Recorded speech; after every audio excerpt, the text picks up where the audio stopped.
Goldman Sachs has just raised their gold target to $2,900 an ounce by early 2025.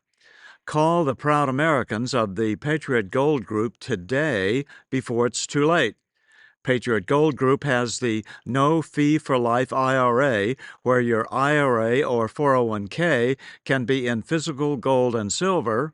Patriot Gold Group is Consumer Affairs' top-rated gold IRA dealer 7 years in a row. Good Monday morning. I'm still reporting on the perfect time for monetary reform. Yesterday's New York Post featured a report by longtime financial reporter Charlie Gasparino, who blasted outgoing Secretary of Treasury Janet Yellen for the dire financial situation with the bond market left to the Trump administration to clean up. My sources who follow the bond markets say Yellen has been setting a trap for the incoming Trump administration through the way she financed the massive $1.8 trillion federal budget deficit that exploded during the Biden years with the accumulation of $36 trillion worth of debt. In a short-sighted attempt to hide the effects of Biden's giveaway of billions of dollars, Yellen has financed most of the new debt as expensive short-term notes instead of the normal way through locking in lower-cost borrowing through the issuance of 10 to 30-year bonds. Experts now believe that Yellen upped the percentage of short-term T-bills from 15% in 2023 to 30% in just the last year. The result?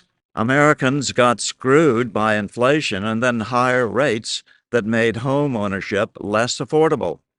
Rich people luxuriated in gains from higher financial asset prices. Yellen has served as Biden's Secretary of the Treasury for the last 4 years, and previously she was the chairman of the Federal Reserve. So she is well equipped to understand what drives the bond markets up or down and who loses and who is served by these swings.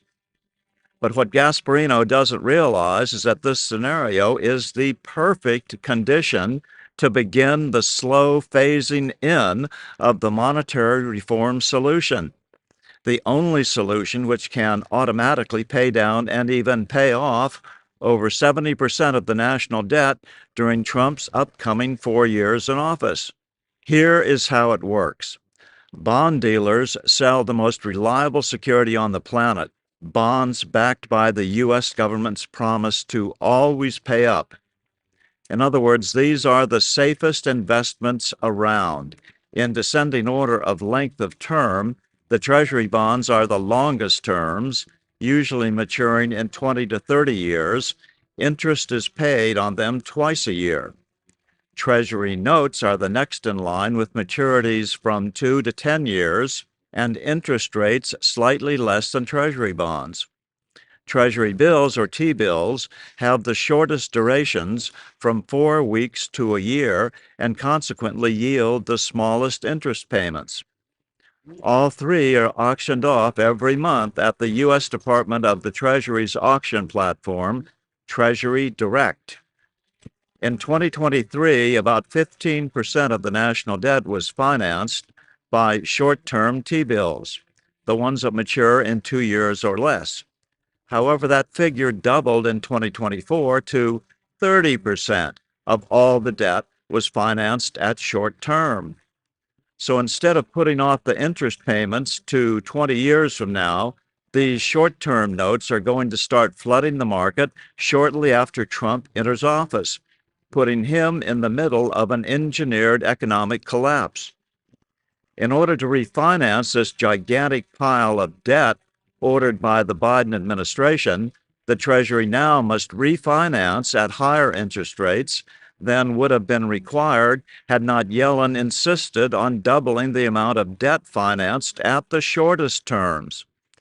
According to Gasparino, it would set the stage for a stock market collapse, or even worse, if the bond market starts to factor in not just higher deficits given Biden's spending spree, but also the need to issue more long-term debt because short-term borrowing is more expensive. There is only one quick and easy way out. Repay the short-term debt as it comes in with brand new U.S. notes and destroy an equal amount of Federal Reserve notes in the process so that the quantity of money in the system remains constant. The dollar value of the brand new U.S. notes in circulation goes up while Federal Reserve notes goes down. You see, U.S. notes are not debt instruments as Federal Reserve notes and bonds are. They are simply debt-free United States money, good for the payment of taxes and all other debts, public and private, and relying on the good faith and credit of the United States. Therefore, the amount of Federal Reserve notes will automatically decrease as the amount of United States notes increase, and the quantity of the outstanding bonds, which is what our national debt is, automatically decreases. But here's the kicker. As the bonds decrease, so does the income of the bond dealers, the richest men on Wall Street. So what do we tell them? The bond trading, which is attached to our national debt, can no longer be afforded by the United States, lest our entire economy be faced with bankruptcy and collapse. You folks have made hundreds of billions of dollars for many years selling federal bonds. But for our nation to survive, we need to end this debt-based monetary system. The United States has a contractual agreement with you bond dealers to repay your investment plus interest on the outstanding bonds. Don't worry, you'll be repaid, but then no more. That form of national lending will no longer be allowed. Yes, the U.S. Constitution does allow the nation to borrow in Article 1, Section 8, Clause 2, but that doesn't mean that borrowing must take place. It only allows it. And if we, as a free people, decide to stop borrowing, there is nothing in the Constitution that mandates continuous federal borrowing. This decision is up to the federal office holders closest to the voting electorate, the U.S. House of Representatives, to determine. What does this mean? It is actually a very good thing that Janet Yellen quietly made this change, because it increases that portion of the national debt which Congress can completely erase in Trump's upcoming 4 years. My previous estimate was that in 4 years, about 65 to 70% of the national debt could be erased. But since we now discover that the amount of debt in the shortest-term securities has been doubled, my guess would be that a full 30% of the debt can be completely retired and erased in the first year. Then an additional 40 to 45% of the national debt could be retired by the time Trump's 4-year term comes to an end. The last time the national debt decreased was in 2001, during an initiative called the Hamilton Project.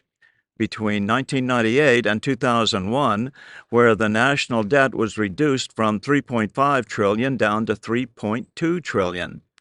The national debt today is $36 trillion.